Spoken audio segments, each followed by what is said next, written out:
Hi gorgeous glamorous girls, and welcome back to my YouTube channel.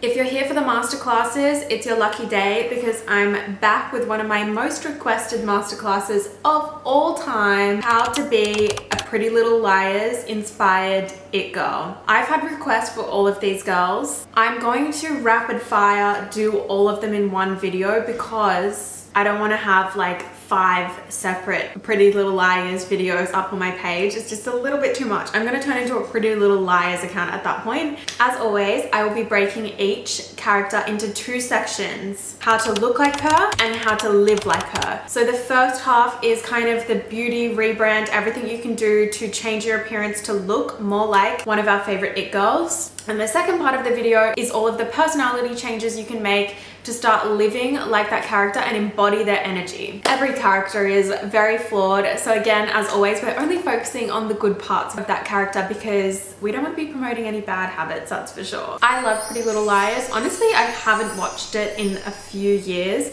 so I had to brush up my knowledge and rewatch a couple of episodes, and I will say, with Halloween weekend this weekend, it was the perfect time because this show does give spooky sort of energy. I think October was the best rewatch month. Still works in November. It's definitely a cozy vibe show. This, The Vampire Diaries, Gilmore Girls, they're having their moment, their rewatch moment, and I'm not mad about it. So anyway, I'm going to get into the rebrand now. Don't forget to leave me a comment and let me know which rebrand you would like to see next because I'm taking requests. And very quickly, if you want to support me and help me to keep creating these rebrand videos, please subscribe to my YouTube channel, turn on my post notifications, and come and follow me on Instagram and TikTok. The support helps so much and allows me to do this as my job and create these videos for you as frequently as I try to do. So that would mean so much. Let's get into the video. First things first, I have to start off with Queen Bee Alison DiLaurentis, which was probably the most requested of all of the Pretty Little Liars girls. So let's get into her rebrand, how to look like and how to live like Alison DiLaurentis. When I think of Alison's look, there's obviously one thing that really stands out to me, and that is her hair. She always wore her hair in a very specific way, and I think that that look is created using Velcro rollers and some sort of, I think at the time it would have been a blow dryer and a round brush, but now you could easily get that look with a blow dry brush or a Dyson Airwrap and using Velcro rollers to create that big barrel sort of blowout look. Her hair always looked soft and shiny, and I think it was one of her most striking features.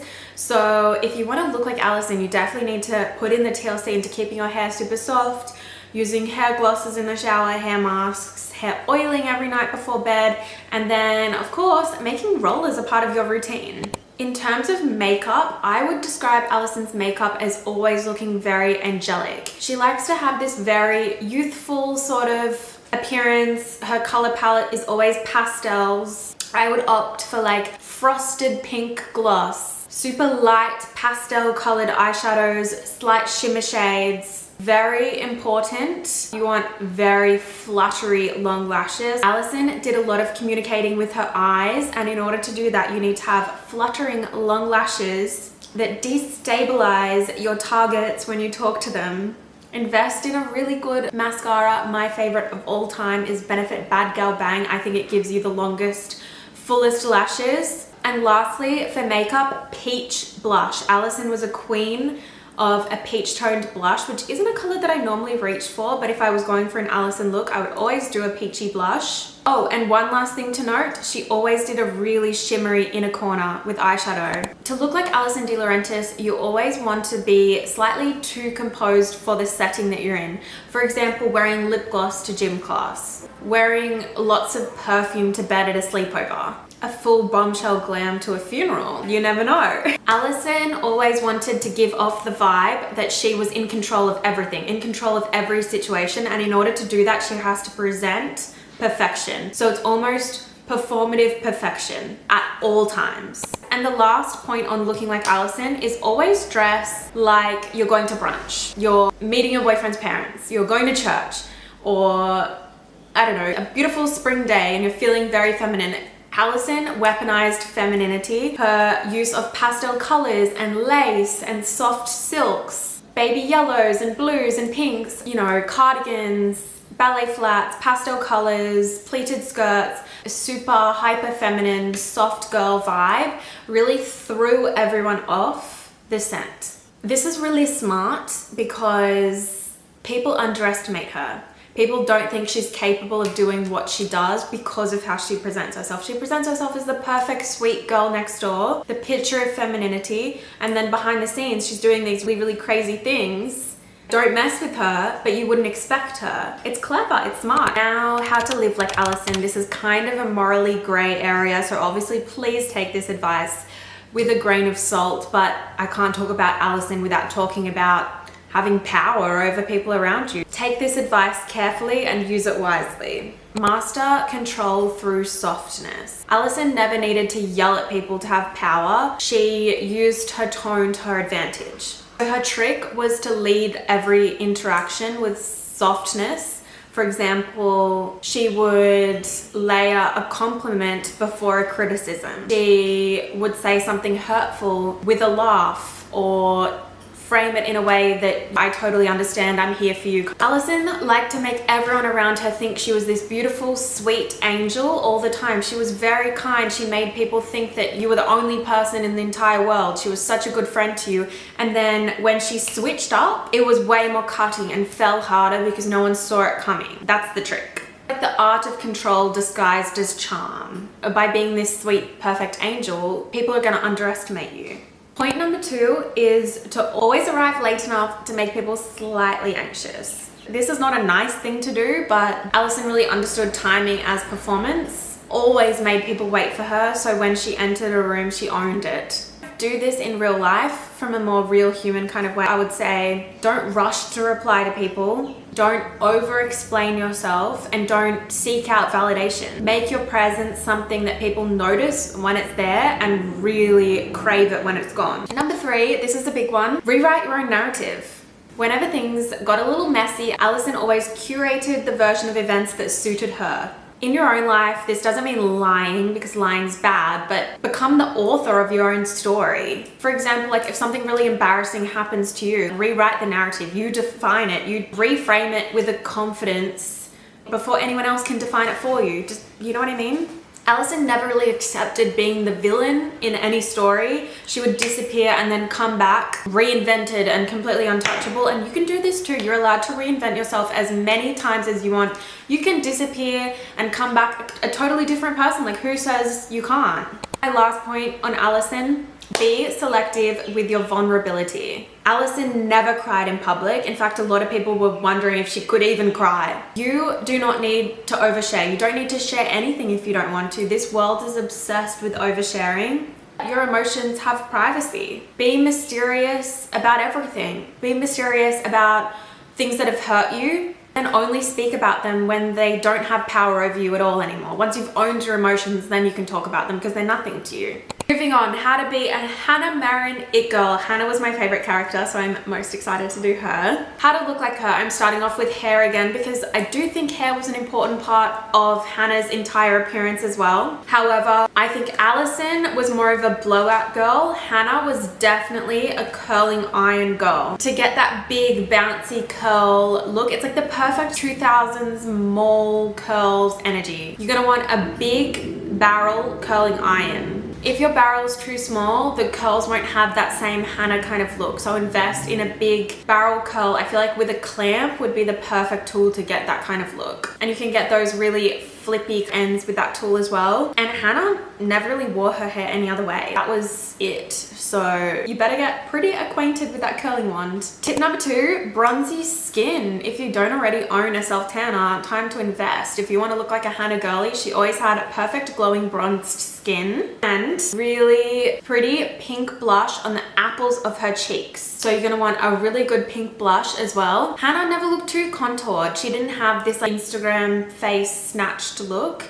She always just looked put together. She looked expensive and girly and feminine while still being kind of cool girl edgy. And don't forget a little bit of a tight lined black eyeliner for more of a glam day. Tip number 3, Always wear something overdressed for the setting. Sequins and stilettos to school. Your highest heels to brunch. Perfume and oversized sunglasses to the grocery store. Hanna was the queen of being overdressed, and she did it so shamelessly as well, and that's one of the things that I absolutely loved about her. I love that 2010 energy, and I think we should be bringing it back. And my last point on looking like Hanna: accessorize the heck out of your outfit. Hanna loved accessories. She was like, the more accessories the better. Big hoop earrings, oversized sunglasses, skinny scarves, huge oversized slouchy handbags. A very, very important accessory that I notice: always have a latte in hand when you're on the go. It's the perfect accessory. Every 2010 it girl was always carrying a latte. And one little bonus point for Hanna, because I've had this in my brain for a very long time, I feel like Hanna would just smell really, really good, and I just know that she would smell like YSL Black Opium. So do with that information as you will. How to live like Hanna. Always walk like you're being watched, and no, I don't mean in a scary A kind of way. Watched by the paparazzi, by a cute boy, by a girl who's jealous of you. Hanna walked every corner like she was walking the runway. Whether she was literally just walking down the school corridor, walking to get her morning latte, she was strutting her stuff. We could all embrace a little bit more of that energy no matter where you are or what you're doing. Number 2, Hanna was a confident queen. If you want to live like a Hanna girlie, you need to boost up your confidence no matter how many things knock you down or whatever people's fan theories of you are. You need to block it out and boost up your own confidence. I feel like Hanna would do this with the perfect 2010s girly pop get ready with me playlist. So I think you Hanna girlies should make your own confidence boosting 2010s girl pop playlist. Blast some Britney Spears while you get ready every morning. My next point is to always speak kindly about yourself. Even if other people think it's egotistical, talk yourself up. Be your own cheerleader. Hanna learned to be her own hype woman after everyone doubted her. She built herself up, and she did that completely on her own. Say your affirmations in the mirror, hype yourself up every morning, but in conversation with others, talk yourself up too. Talk kindly about yourself just like Hanna would.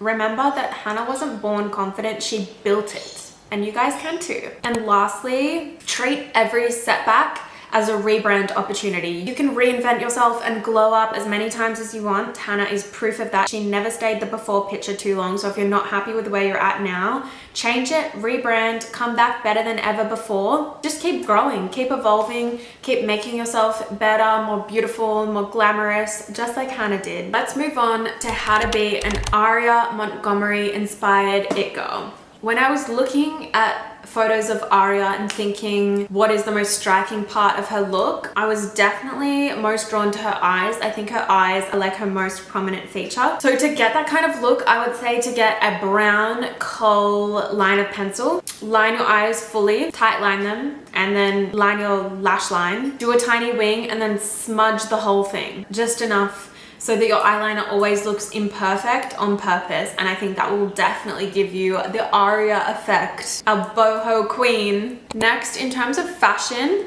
you want to mix textures, patterns, colors, and eras of fashion.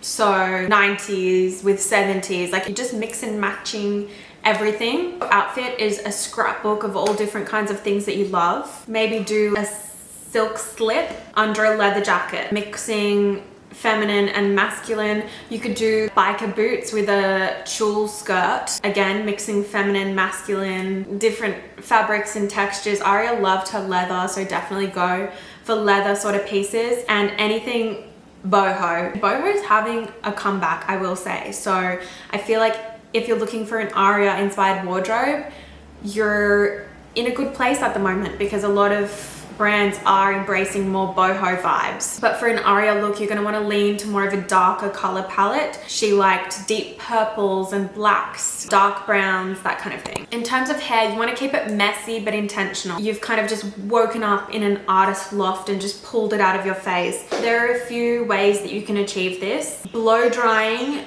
straight or with a loose wave. So you're not actually using any heat tools, you're just like kind of naturally letting your hair do its thing. For Aria hair, I would definitely lean towards whatever your hair's natural formation is. stick to that. For example, like my hair is naturally dead straight, so if I was going for an Aria look, I'd be blow drying straight and kind of going with the natural way that my hair wants to sit, but making it look more put together. And then you can always do a few fun things like pulling it up into a loose ponytail with some loose pieces at the front, a messy bun, a braid, stuff like that. Like hairstyles that look put together but still effortless. And the last point on looking like Aria, add one eccentric detail every single day. Maybe a single feather in your hair, a huge stack of mismatched rings, an old key as a necklace, just something really random and unexpected, some sort of eccentric personal detail. For one, it's a question point, a talking point, and for two, it's kind of showing that you like to express yourself through fashion and through your outfit, and it makes you look like you're on canvas, which is very Aria. How to live like Aria. Number one, this is important, read before bed and annotate everything. Every single book that you ever read from now on, annotate it, write notes in the spine, highlight your favorite quotes, pretend that it's like a poem or a love letter written specifically for you. And of course, you want to get into the habit of reading really frequently because literature is such a big part of Aria's life. So you want to have read lots of different classic books and poems and just make reading a huge part of your life if it's not already. One of the great things about this too is if you start annotating all of your books, when you find your perfect arty man, not your teacher, not your professor, we don't condone that, that was really weird looking back. When you find your perfect arty boyfriend, you can gift him all of your annotated novels and share your love of words together. Number two, carry a film camera or notebook everywhere you go. Aria would never let a fleeting moment go undocumented. Everything in life can be art if you want it to be, so capture everything. Don't just take photos on your phone though, because Aria would never do that. She would have a proper camera. She would journal in her notebook. Don't just write for social media. Don't just write poems or captions or whatever it is that you're writing. Just do it for you. Do it in your own notebook. No one has to see it. Just write something and write often. Romanticize your weirdness. But for real, Aria made being eccentric look really desirable, and I feel like today people want to stand out less and less. There's such a cookie cut way of doing everything in trends and fashion and beauty on TikTok and social media in general. If you want to be an Aria girl, you need to not be afraid to stand out. Be who you are. All the weird, quirky little things that make you unique, embrace them, nurture them, bring them to the front of who you are, and stop filtering all of your interests to seem normal or seem cool. Aria never asked for permission to stand out and be who she was. She felt like those things were what made her cool. And lastly, embrace more mystery in your life. Aria had lots of mysterious things going on. She would always say yes to random things. First and foremost, you need to become a yes person. Put yourself out there, take risks, go to a random art show on your own, go and see a movie on your own, go to a concert on your own. You don't need someone to go with you. Just do stuff, get out of your comfort zone, embrace the mystery of life. That's what's gonna make you a real main character in your own indie film type like Aria, rather than a performative one. Does that make sense? You need to actually live the part, not just look the part, is what I'm trying to say. Moving on to Spencer Hastings, our preppy perfectionist. If you want to be a Spencer Hastings it girl, you better be prepared to put in a little bit of time and money, because Spencer was the most polished of all of our it girls. Let's talk about how to look like her. First and foremost, you're going to need extremely polished hair at all times. Put in 3 times more effort into your hair routine than you do now. Weekly hair masks, salon perfect blowouts. Never ever be seen with a flyaway or a split end at any point in your life ever. You need regular haircuts. And then when styling your hair, as well as your outfit of course, every single day, you want to look practical yet polished. You're not going to be doing a huge big bombshell blowout look like Alison DiLaurentis, because that would be considered too frivolous for your taste. You like to look very put together and practical. A very sleek and subtle blowout combed back with a headband would be the perfect Spencer choice for an everyday look. Number 2, dress like you're going to a meeting at an Ivy League school, or you're going for a meeting with your parents' lawyer. You want to look very practical, very businesswoman, put together, chic at all times. Old money vibes. Think collared shirts, tweed skirts, riding boots, cashmere sweaters. You're going to have to build up a closet of old money style, chic, sophisticated pieces that you can mix and match. Because even on an off day where Spencer would just wear blue jeans, she'd be wearing blue jeans with a collared shirt and a cable knit sweater tied around her neck. Like, Spencer's idea of casual is different to everyone else's idea of casual. Just like when you're going on a diet and you have to chuck out the block of chocolate, you gotta chuck out the sweatpants. And lastly, always wear a signature accessory. Maybe it's a headband, maybe it's a chic leather watch, a trench coat. Choose jewelry pieces that look like they could be family heirlooms. Of course, they don't have to be family heirlooms, but like, I don't know, buy yourself a locket or, like I said before, a leather strap watch. A simple, sophisticated pair of stud earrings, something like that that looks like it could be passed down from family. And always make sure that you have one chic accessory. Unlike Hannah, who would stack 10 accessories at once, Spencer would always opt for just one or two very chic, classic, understated accessories. How to live like Spencer. Are you obsessed with school or work? Because you better be if you want to be a Spencer girly. That girl was driven. Number one, you're going to have to start romanticizing discipline. Spencer color-coded her planner. She was the most organized, driven girl I've ever seen on TV. In 2025 terms, make your Google Calendar absolutely flawless. Color code that entire thing, make it look so pretty, and fill it out down to the minute so that you never miss an appointment. Romanticize everything about being extremely driven. Have your outfit that you're wearing tomorrow laid out the night before. Have your skincare lined out in order. Plan out every meal you're going to cook for the rest of the week. All these little tiny discipline things that sound crazy and tedious, romanticize them. Make it all feel aesthetic and chic and glamorous, and think, what would Spencer do? An important one to note if you watch the show the whole way through, reclaim rest as a part of your productivity. All the most successful girlies know that rest is so important. Spencer's biggest lesson over the entire show is that burnout isn't cheap. Schedule in a rest day if you have to into your perfect little pretty color-coded planner. And my last point is, don't just talk smart, move smart. Of course, you want to be intelligent and knowledgeable about all current affairs. You should be well-read and present yourself as well-educated, but move smartly, move with intent with everything that you do. Speak slowly, never over-explain yourself, never overshare. Dress very intentionally. Presenting yourself in an intelligent way is just as important as the words that you speak. And last but not least, we have Emily Fields, how to look like her. Keep your skin bare and glossy like you just came out of the pool. Obviously you can wear makeup, but make it a no makeup kind of makeup look. We all know the one.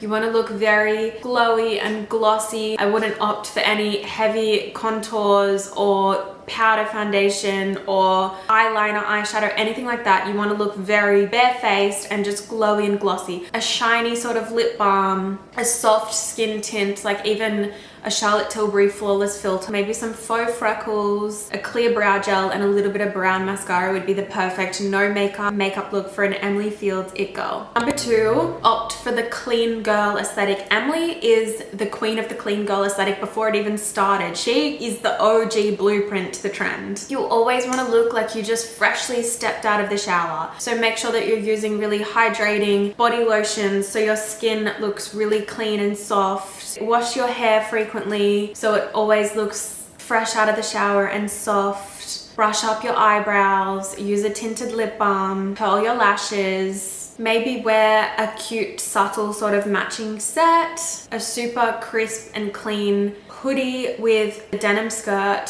is the perfect Emily kind of combo. Make sure that you always smell really, really nice. The perfect mix of chlorine and a lovely fresh body mist that you reapply frequently. In terms of fashion, you want to stick with a very neutral sort of color palette. You don't want to look like you're trying too hard ever. Linens, cottons, and athletic style pieces. You're not a fashionista. Your approach to fashion is very easy, simple, clean girl. Emily loved pieces that were comfortable, that she could move easily in, and didn't draw too much attention to herself. And lastly, let your hair air dry into natural waves. Get out of the shower, put in some sort of leave-in conditioner. If you air dry it, it should kind of dry into natural wavy sort of formation, and you can brush it out, but it's no heat, no fuss, just effortless, which is very Emily. How to live like Emily. Join the swim team. I'm just kidding. But for real, move daily but make it meditative. A beach walk every sunset, doing slow laps in the pool every day, or yoga with your headphones in, listening to some soft music. Emily wasn't going hard. She wouldn't be on gym talk these days. Everything she did was very soft and feminine, but she loved to move her body, and I think that you should make movement into sort of a soft ritual. Maybe that's Pilates for you, maybe that's morning walks, whatever it is. Find your rhythm and stick to it. Next, protect your peace. This was a really big one for Emily. She was not afraid to protect her peace. She kept to herself. She never chased drama. In fact, if she was alerted to drama going on, she removed herself. She distanced herself. She had her walls up, but in a very good way, because she was protecting herself. Point number 3, loyalty. Show up for your people. Loyalty was Emily's love language. You should really prioritize loyalty. Be there for the people who you care about. Think about how you can be a better friend, a better daughter or sister or whoever you are to the people that you love. Emily would go above and beyond to be there for the people that she cared about, support the people in her life. Loyalty can be a one-way street, but to Emily, it doesn't matter. It was one of her best traits, and she cared so fiercely. And lastly, be soft but still assertive. Emily taught us that gentleness can still be powerful. She wasn't yelling or screaming or starting fights or gossiping, involving herself in drama like I said before. She always stayed pure and kept her heart gentle and soft, but she didn't ever let anyone take advantage of her. She was strong, kind of proved that you can be strong and gentle at the same time. That is all of the girls summed up, all 5 characters. This is the biggest It Girl rebrand that I've ever done. I have so much footage. I feel like I think I've been talking for like 2 hours. So obviously I know I didn't get as in depth into every single character as I usually would. I do have deep dives on every single one of these characters on my TikTok. If you look up Scarlett Fraser It Girl rebrand, Emily Fields, they will all come up because I have done every single It Girl rebrand that has ever been requested on TikTok. I promise you, you just have to search for it. All of that being said, I really hope that you did enjoy this, that this inspired you. Let me know in the comments who your favorite girl is. Mine was Hanna. I did love Ali, but Hanna was just nicer. And I will see you guys in my next video. I hope you have a gorgeous, glamorous week, and I love you all. Bye.